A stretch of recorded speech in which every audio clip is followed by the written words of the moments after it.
Hello and welcome to Access Asia. Coming up, rights abuses, environmental cost, and the pandemic. Major concerns that are the backdrop of the Beijing Winter Olympics. We'll take a closer look at some of the issues. India is downsizing its population officially on a downward decline. That means more opportunities for women, but family planning challenges remain. And we go to Java, the Indonesian island home to the largest Buddhist monument in the world, the magnificent Borobudur Temple. First, while the International Olympic Committee has said that politics and sports do not mix, there are many examples to the contrary. Athletes have often been advocates for social change, and activists were angry about Beijing hosting the Winter Olympics despite rampant allegations of rights abuses. There are also questions about the environmental impact of the event, and all this amid the COVID-19 pandemic. Yinko Yatade has more. The final firework rehearsals before the big day. Beijing has promised to stage a Winter Olympic Games that are simple, safe and splendid.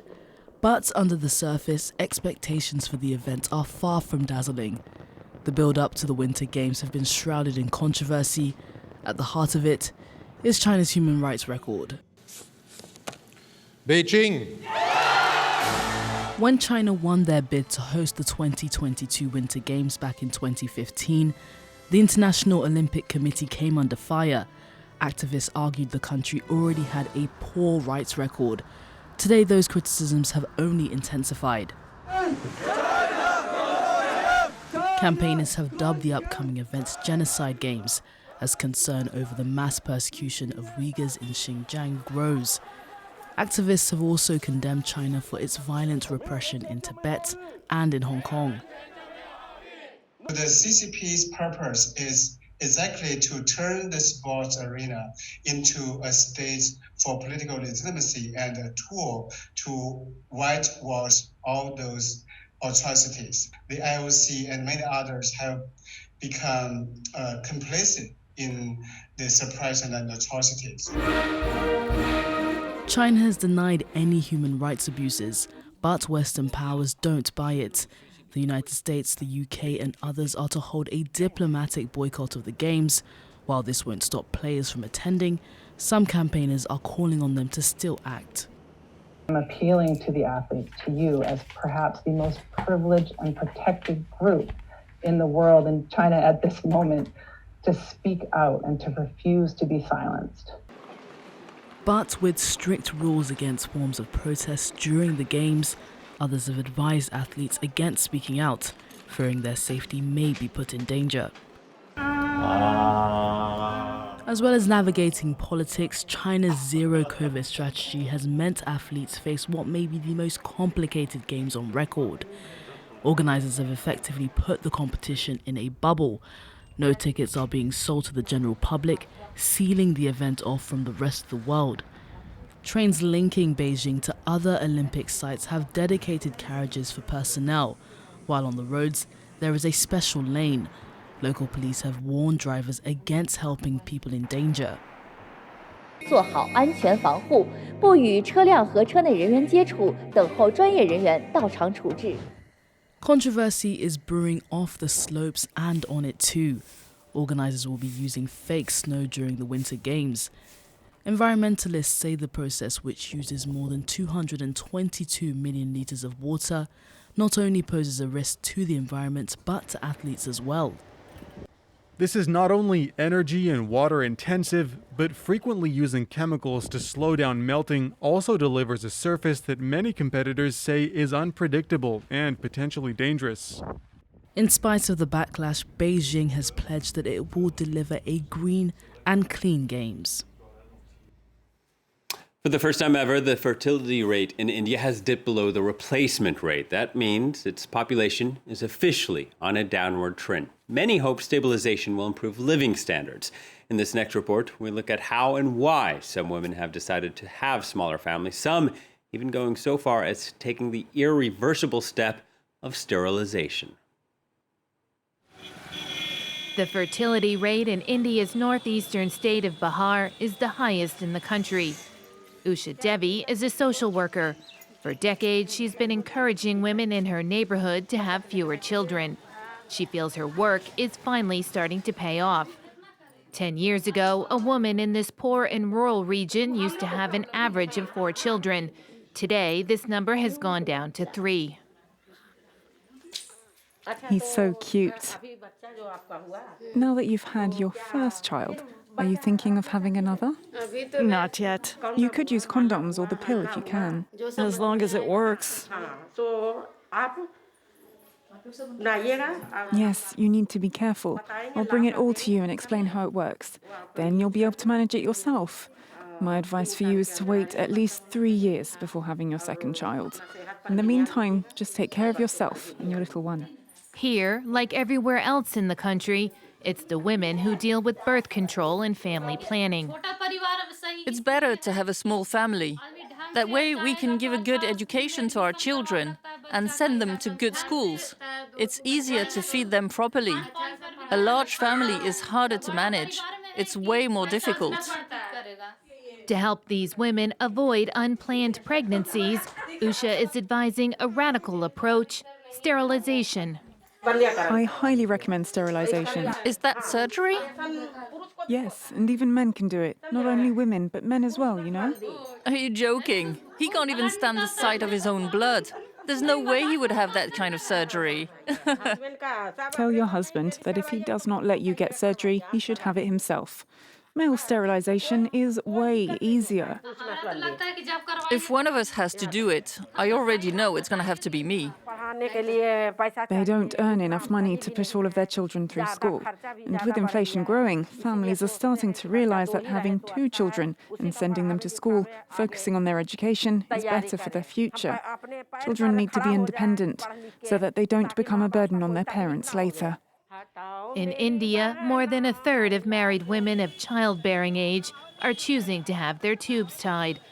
This surgery is irreversible and very controversial in India, where the memory of forced sterilization in the 1970s is still vivid. Today, many women are choosing tubal ligation to avoid unplanned pregnancies. Alpina, 38, and her sister-in-law, Radha, 26, both had their first child at 16. I was married at 15, and at 20, I already had 3 children. We were married way too young and had children way too early. Now our bodies and our health are suffering from it. That's why I decided to get the surgery. I want my daughter to get an education and focus on her future. I don't want her to make the same mistakes I made. She deserves better than that. The younger generation of Indian women seem to aspire for a different life, one with fewer children. Now women are marrying later, at 26, 28, sometimes even 30. They're really determined to have only 1 or 2 children, and people are now listening to them. Soon they won't be needing sterilization anymore. Some see the decline of the fertility rate as a testament to societal progress, but the high rate of female sterilization could also be proof that there is too little information on other birth control methods. A lot of women who are opting for female sterilization probably just feel that, we've had X number of children and this is just a once and for all contraceptive that we use. There is a lack of knowledge of the basket of contraceptive choices available to them. There are also incentives from the health system provided to frontline health workers who also initiate women into sterilization. It's not an informed choice that women are making. For the first time, India's fertility rate has dropped below the replacement rate. This development could end up leading to better opportunities for Indian women.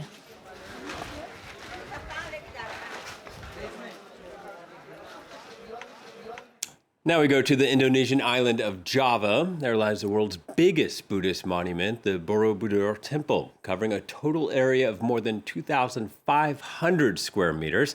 Kathy Clifford takes a look. Shrouded in a misty haze and surrounded by lush vegetation, the world's biggest Buddhist temple rises out of a vast plain here on the Isle of Java. Borobudur is a UNESCO World Heritage Site, and these tourists have travelled a long way to see it. It has such a powerful energy when you just came in, and it's majestic, and this monument is incredible. And also to see, so much history. Built in the 8th century, the Temple of Borobudur is the most visited place in Indonesia. Before the pandemic, it attracted 2.5 million tourists per year. Indonesians feel a powerful link to the site. You can see how beautiful the temple is. It's part of our country's history. It's beautiful, unique. I really wanted to show this temple to my daughter. It's a divine work of art. Borobudur is decorated with some 2,600 bas-relief sculptures. Their stone faces have witnessed centuries of the island's society. This tells the story of a celebration where drugs and alcohol were consumed excessively. This bad behavior brings about bad karma. No one could read or write at this time, so these bas-reliefs were the most effective way to communicate moral messages. It took some 10,000 workers almost 100 years to build the towering structure. Left in ruin for several centuries, the temple was rediscovered in the 19th century and later restored to become once again a sacred site for Buddhists. What's important is the character of the place where we meditate and the energy which it brings. And of course, Borobudur has its own energy. That's why it's a privilege to be able to meditate here. Seen from the sky, Borobudur illustrates the Buddhist representation of the universe. A message etched into this landscape for more than a millennium. All right, well, that's it from me. Thank you for watching, and please stay tuned to France 24.